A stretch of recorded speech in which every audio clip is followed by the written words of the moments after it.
Welcome to Pera's Playbook. This is your host, Alex Pera. Let's open up our playbook and see who our guest is. Please enjoy.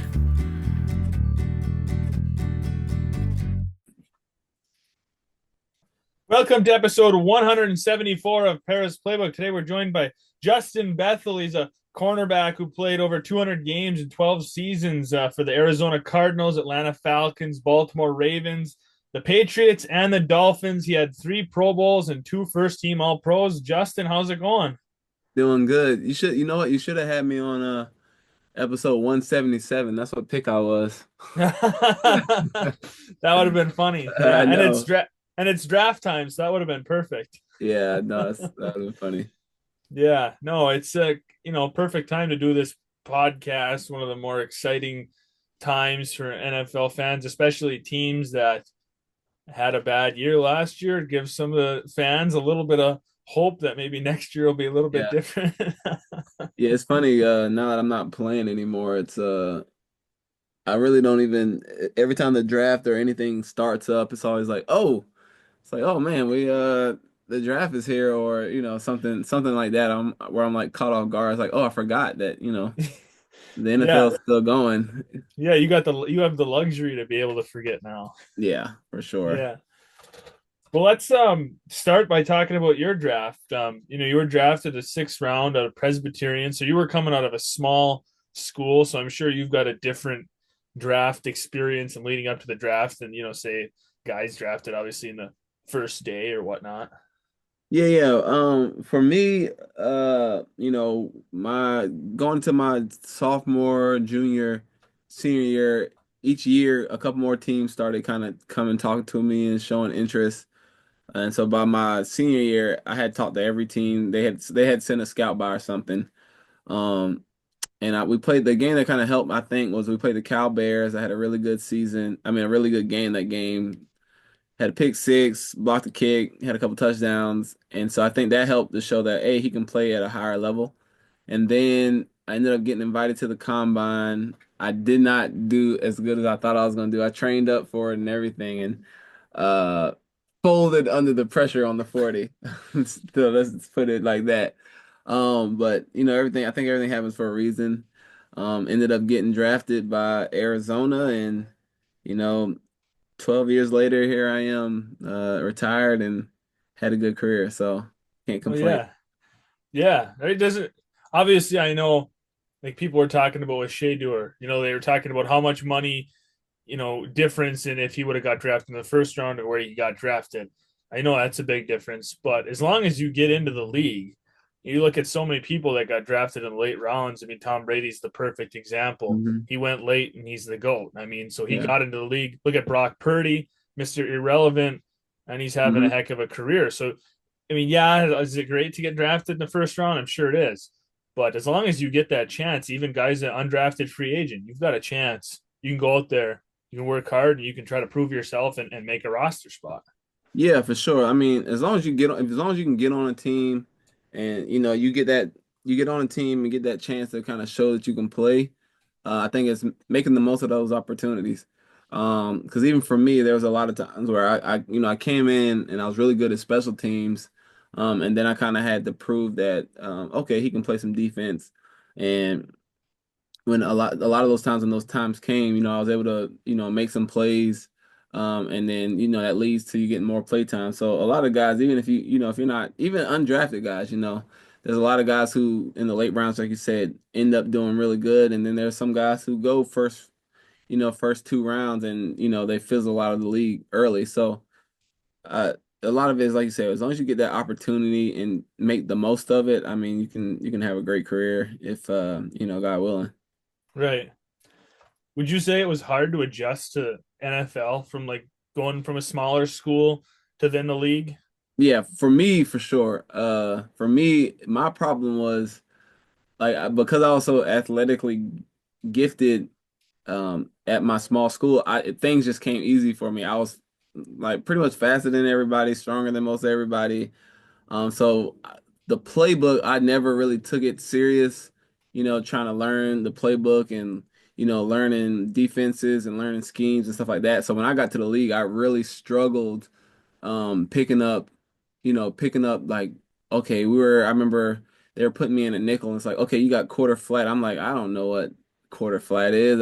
So for me, it was like a lot of terms and stuff that were foreign to me, and I was never the greatest studier to begin with. So like trying to learn that stuff was difficult for me because they were just, I mean, they were brand new concepts and things I never really took the time to try and learn in college. Yeah, for sure. That's interesting. I never thought of it that way. Like Yeah, how, kind of, I guess it's kind of like that saying, right? Like you might be a big fish in a small pond, but yeah, then you get to the now you're a small fish in a big pond. yeah, exactly.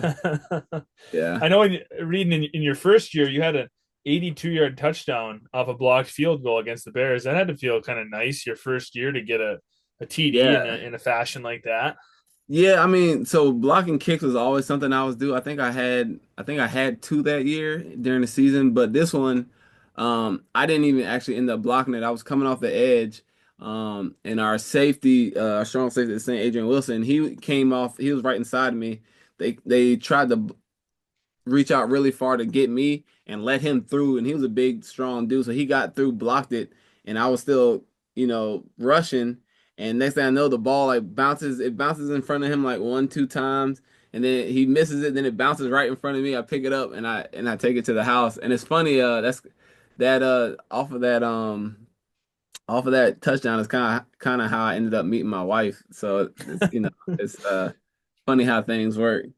Yeah, that's awesome. So you always have fond memories of that. Yeah, yeah, for sure. So you were kind of like a special teams guy throughout your Mhm. whole career. Your second season, you ended up making the Pro Bowl as a special teamer, and you ended up being the first player from Presbyterian to make a Pro Bowl.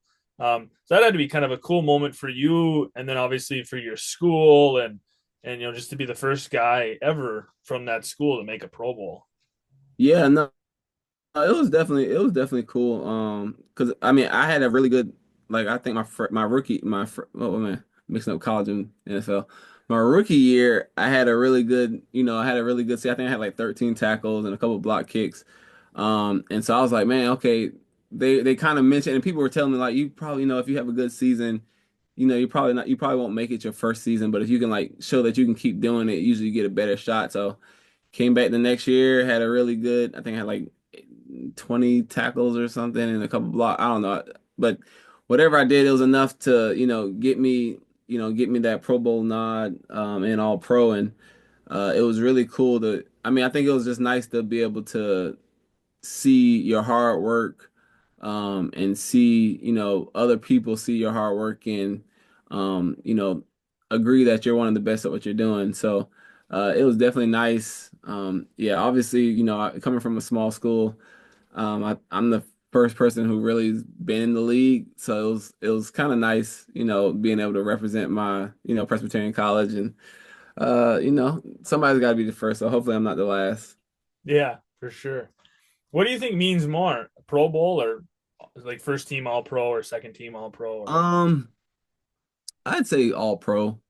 I say all pro because uh the Pro Bowl is a lot more heavy on like fans can tilt the vote a lot. Like obviously players and coaches and stuff vote, but there's also the fan vote. So some of the popularity part can like if you can be a really good player, but you're on a really bad team and nobody hears about you. And you can kind of you hear it all the time. People are like, oh well, this dude's stats were, this and this, but if that team's going to the Pro Super Bowl, that player is going to get more looks. So I think all pro because it's independent of fans. It's just people who are like that's all they do is look at football and that's all they do. And now they have the players all pro. So that's a big thing too because now it's like all the guys you play against they like, oh hey, you're the best at what you do. So I definitely think all pro is a bigger accomplishment than Pro Bowl. Not saying that Pro Bowl is not a big accomplishment. It definitely is. Yeah, no, that makes sense. Yeah. I agree too. Like the whole you said the popularity thing. There's definitely some guys that have more of a social media presence and they're really connected with the fans, Hmm. and that can help boost. But there's quiet guys in the league that that might be. I think an example is like you look at this year's draft. Cam Ward got drafted 1 overall, and you can tell he's more of a calm, composed guy.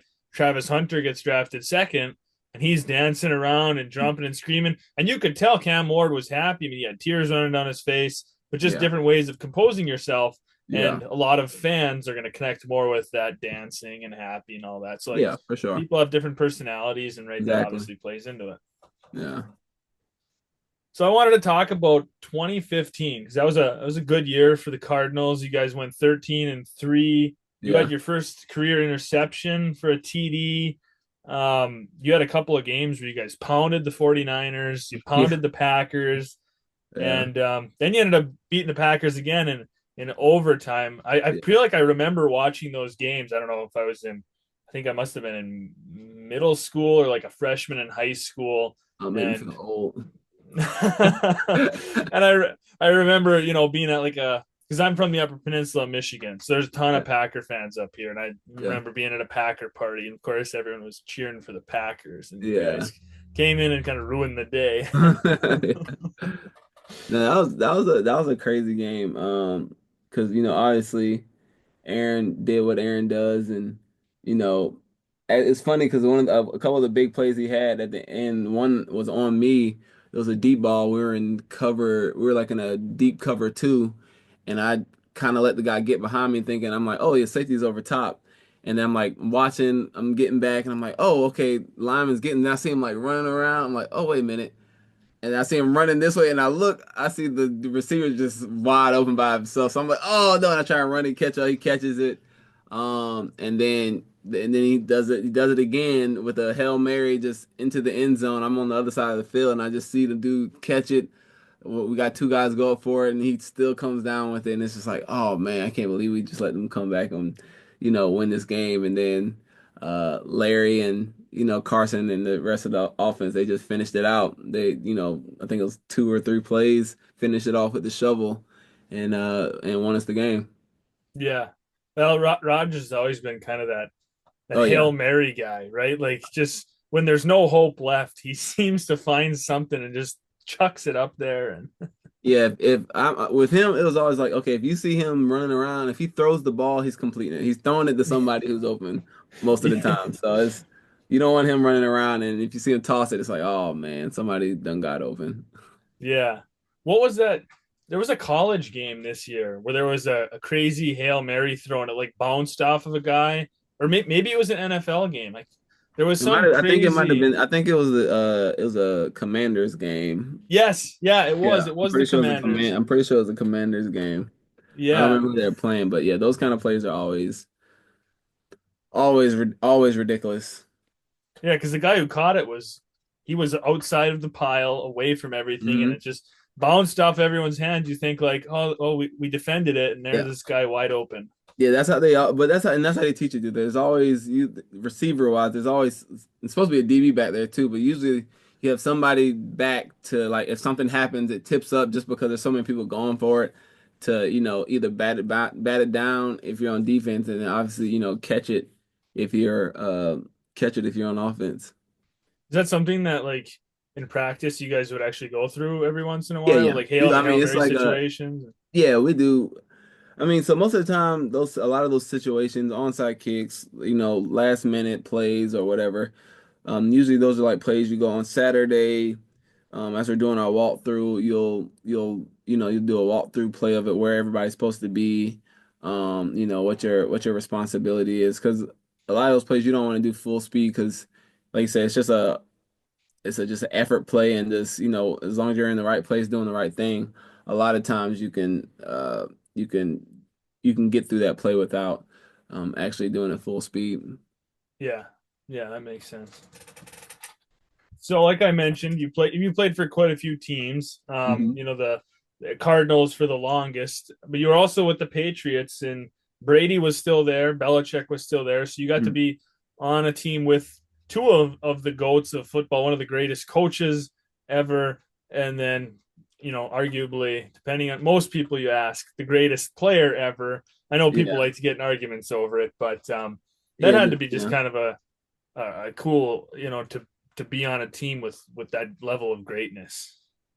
Yeah, so when it was when I got there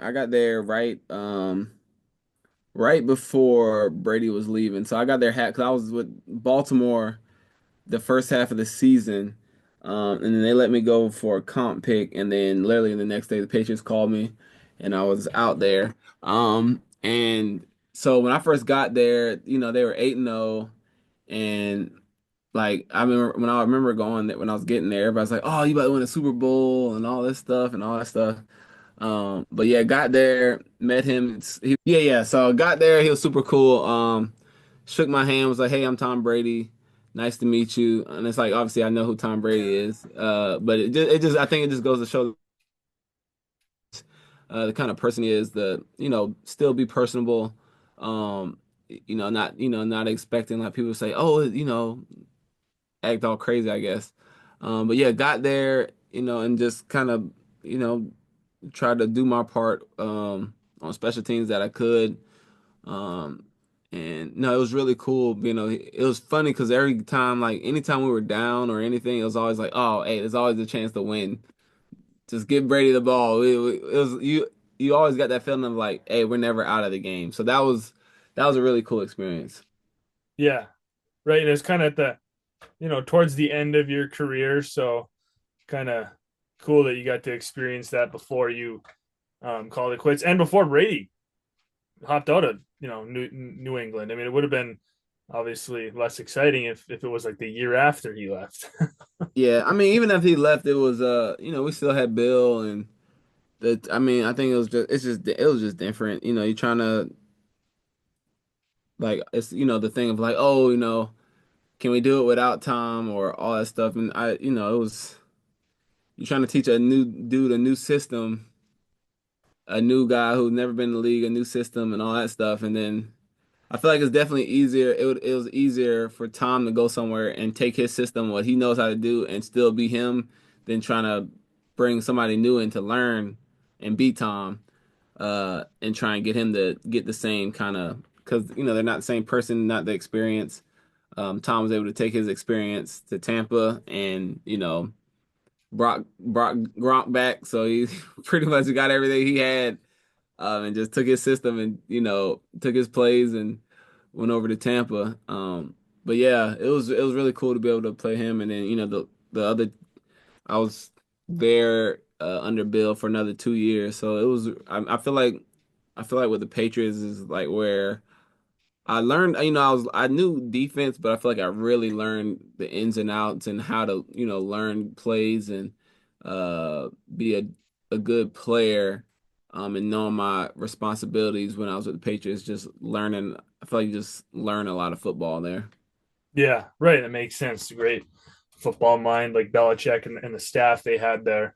And I mean, it was always going to be hard. Whoever followed Brady, For like sure. whenever you have to follow a goat, it's kind of like down at Alabama. Look at Michigan, the coaches Mhm. that are having to follow these. And they didn't have bad years, but Yeah. they weren't obviously to the level of Saban or Harbaugh, and that's to be expected. You've got big shoes to fill. There's a lot of pressure, and I mean, it's just kind of expected. It's rare to follow a Yeah, goat. and everybody, I think what happens too is everybody kind of expects, especially the Patriots. Patriots fans are spoiled. Like they're used to winning. They're like every year, if they're not in the Super Bowl or deep in the playoffs, it's like, oh, we suck. We horrible.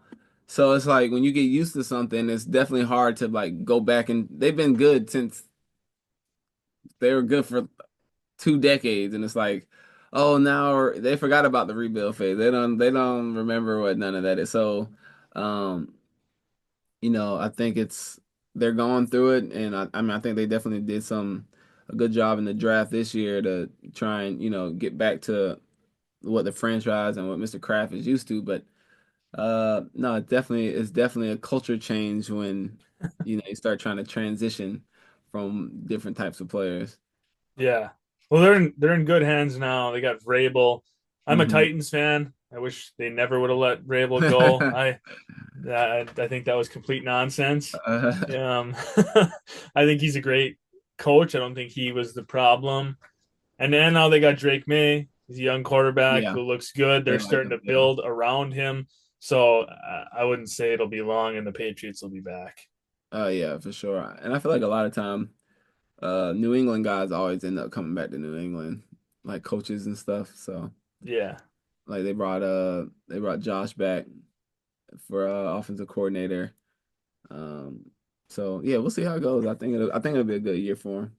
Yeah. He's probably wishing he didn't leave. He left and it's kind of tough for him. And, Yeah, I mean, I mean, you leave and you know, because it's obviously it's a good opportunity to like go out and try and be a head coach and go and kind of put your own stamp on the league and take your thoughts and plays and see if you can go flourish with it. And I don't know anything about the coaching world, so take what I say with a grain of salt. But I feel like they all want to have their own kind of like, hey, I can do this. This is me, kind of thing. But yeah, coaching is tough for sure. yeah, definitely.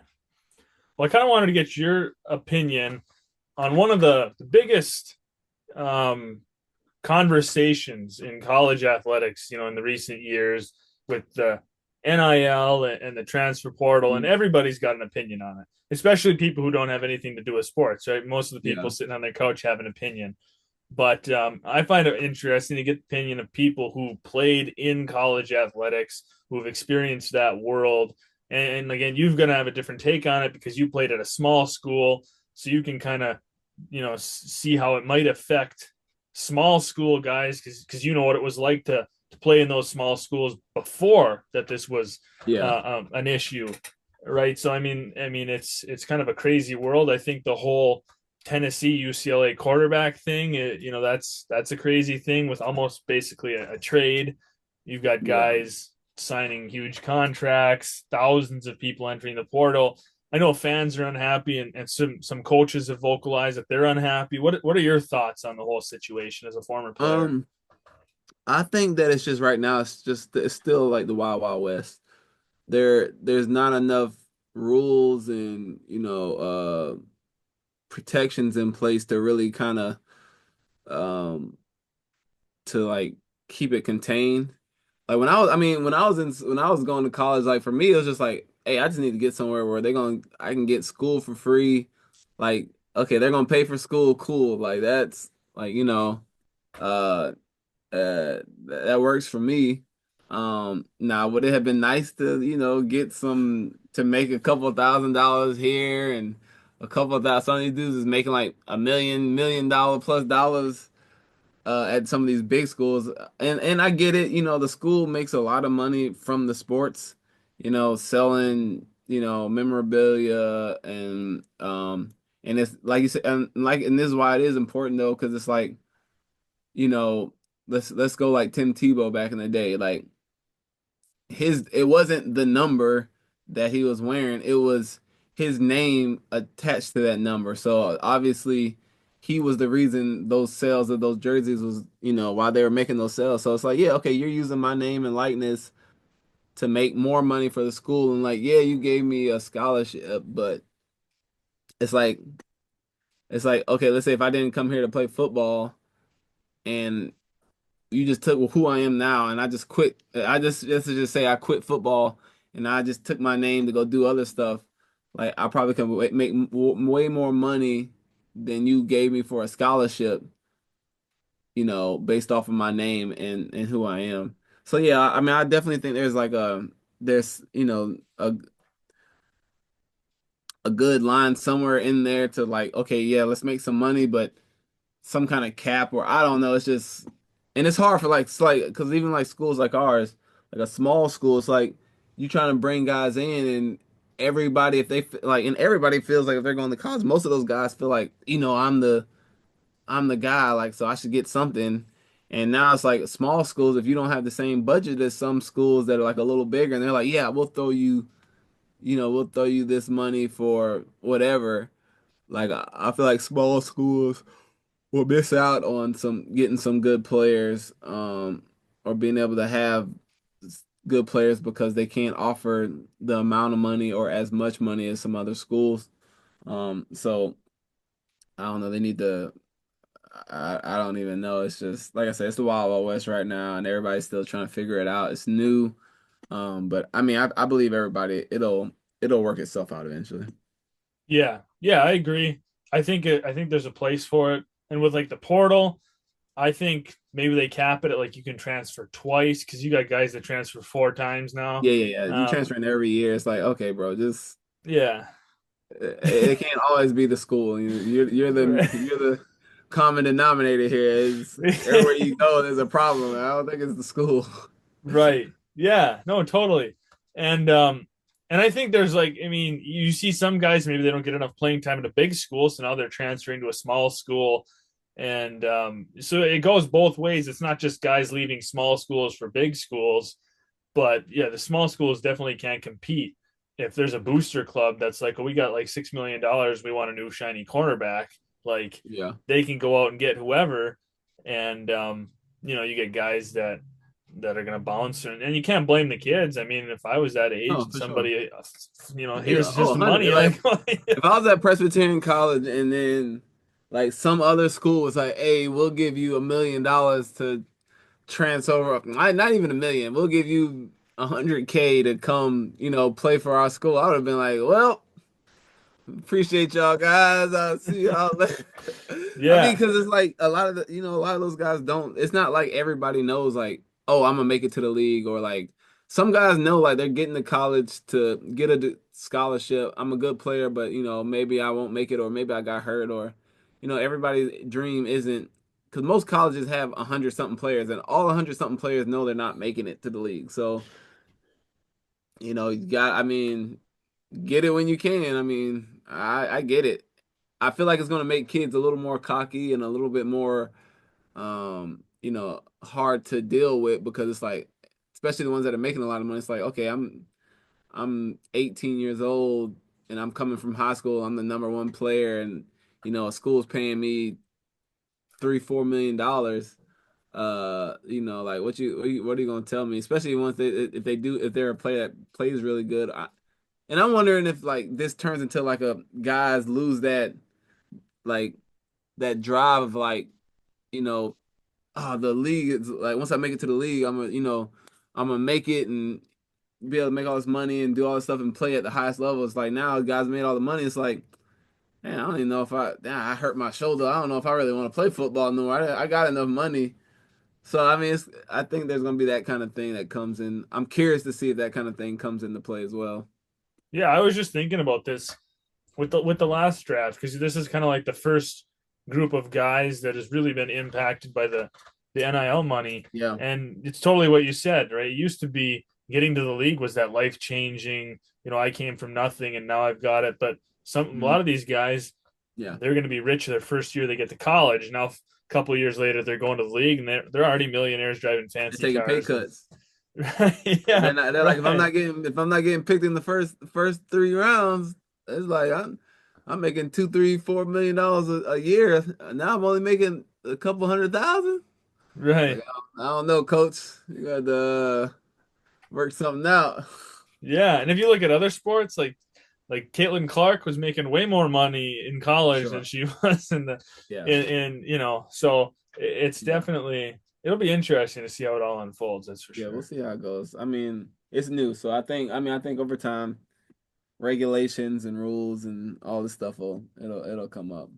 Yeah, for sure. What's a piece of advice you would give to younger athletes that you wish somebody would have like told you that you think could have helped you out throughout your kind of your sports career? I think when I was in college, if I wish somebody would have just told me, especially because I mean I didn't really have like plans like, oh, the league is I gotta go this all that stuff. So for me, I wish like when I was in the league, somebody would have told me to like, hey, you got a chance, do a better job of like learning football. Like 'cause I didn't grow up in a football family. Like, we didn't really watch football. We didn't watch college football. We would watch like the Super Bowl, the playoffs and stuff like that. But I didn't grow up like loving football.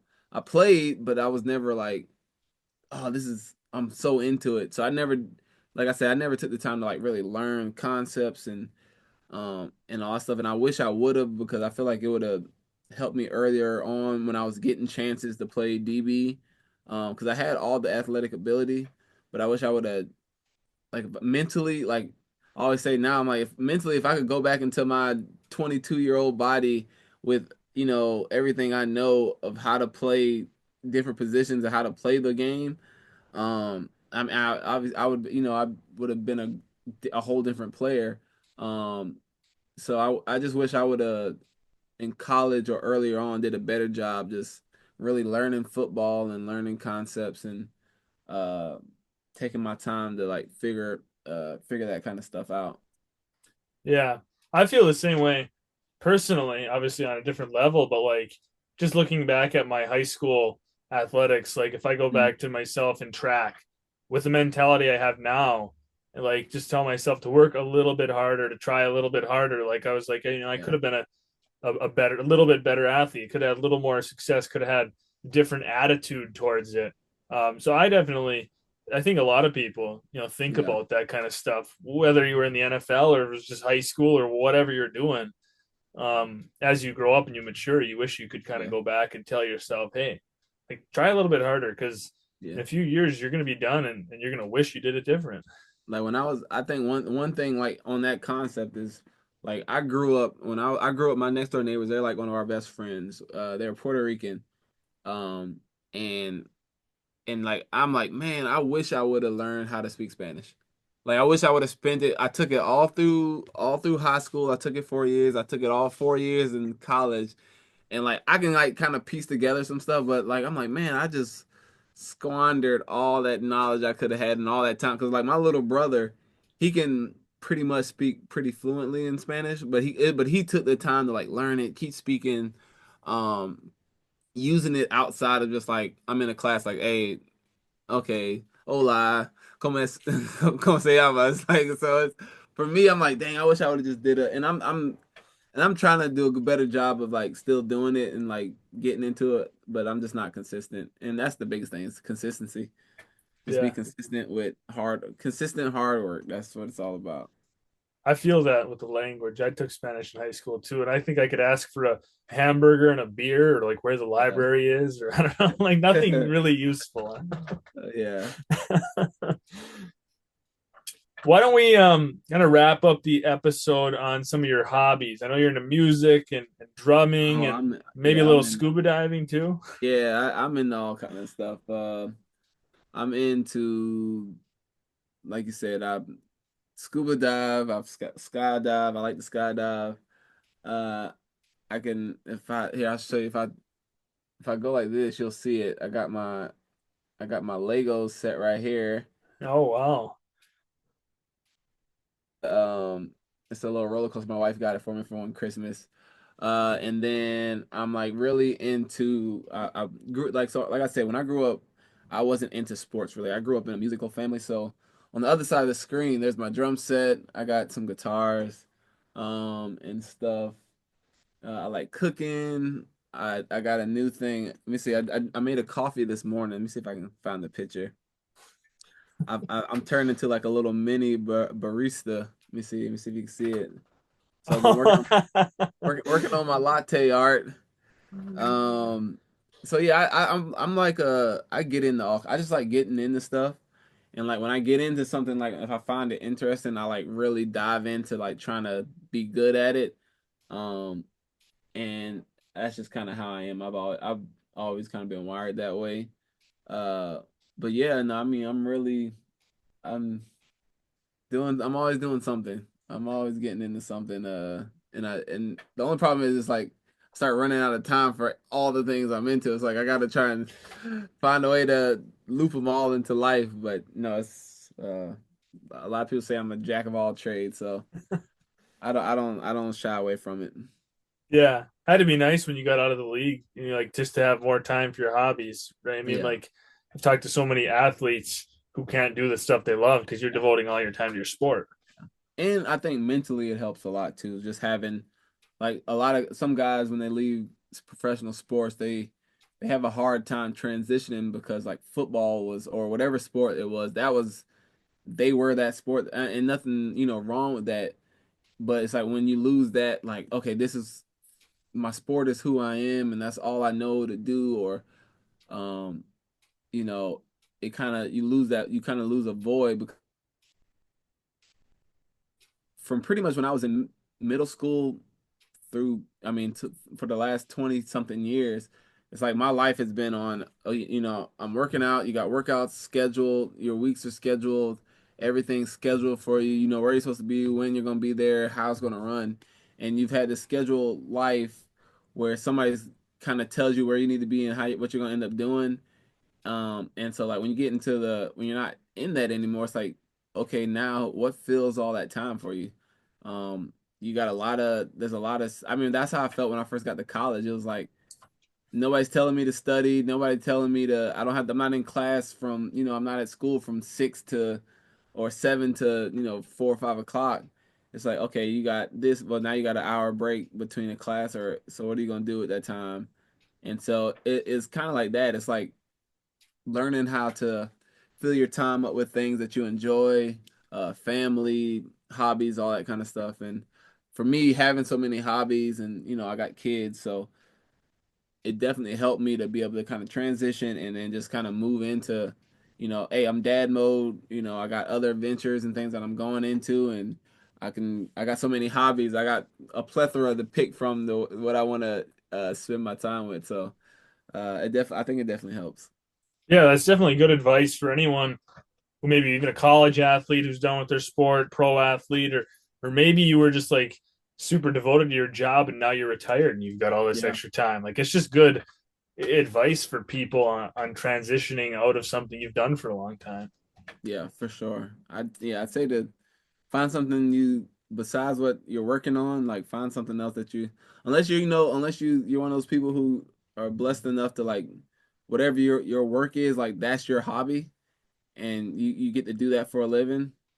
Which is kind of how football was. It's like it was a hobby that, it's a game that you get to play for a living.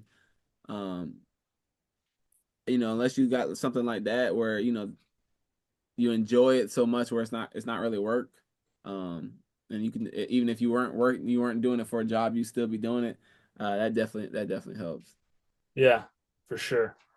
Last thing, I mean, so you said guitars and drums. Are you one or the other? One that you like more than the other? So Or? I grew up playing the drums. Like that's my baby. I've always played everywhere I've gone. I've always had a drum set or something of the like. And guitar, I just pretty much picked it up last year. I've been playing like last year I started playing, trying to be pretty consistent. I've been pretty busy these last couple weeks, so I haven't played as much, but that's one of those things where I'm like, that's like the new thing I want to do. Like it's acoustic guitar because I can take it anywhere, I can play it anywhere. Drums, you're a little limited to where you can play and when you can play. Uh, so yeah, acoustic is my new thing. I got a piano and I got a little bit because my dad plays piano, my little brother plays trumpet, my older brother plays piano, so we all play something. But I've been dabbling around with a little bit of everything. Yeah, you guys got like a family band or something? Yeah, me and my brothers actually do have a band called House of Bethel. We just had like a little baby concert 2 weeks ago or a week ago, I think. But yeah, man, it's cool stuff. That's music has always been that's my first love. Yeah. What kind of music do you guys play? Jazz. Okay. Yeah. Yeah. So what's your like favorite artist of all time? That's like a hard thing for me because I don't feel like I have a favorite artist. Favorite artist is I'll probably say Michael Jackson. Okay. Michael Jackson, and I think it's now because I've been listening to him for the last month straight. Because my daughter I was like wanted to see a video, and I let her see it, and now everything's like she's like, "Oh, I want to watch Michael Jackson. I want to hear Michael Jackson." So every time we're in the car, it's like either Michael Jackson in the car uh or Michael Jackson on TV. So, but no, I do love Michael Jackson. Yeah. Yeah. There's there's a lot of other artists that like there's a lot of worse artists that you could be listening Yeah, to over and over and over, yeah, right? yeah. He's got some bangers. I can't even be bad.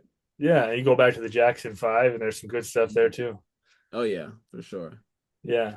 Awesome. Well, Justin, I appreciate you hopping on the podcast and Oh yeah, chatting for a man. little bit tonight. Yeah, for sure. No problem. Thanks.